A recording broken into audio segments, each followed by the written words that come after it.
This is Kili, my Senegal parrot. What food do you think she would rather have? These unhealthy sunflower seeds or a healthy fruit mix? Marianna, have her try again.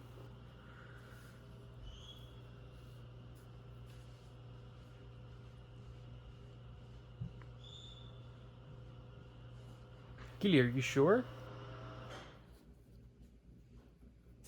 Healthy birds pick healthy treats.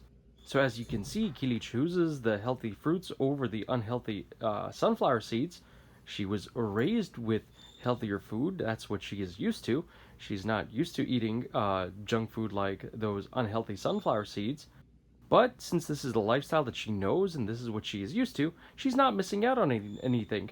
It's not upsetting her. She's not suffering for not normally being offered those seeds.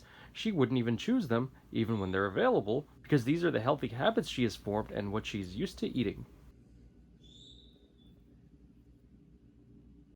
All right, let's see about Truman. Truman, what do you think? You want the seeds or the fruits? Truman also picked the fruits over the seeds. Check out my complete collection of Parrot Wizard videos at parrotwizard.com.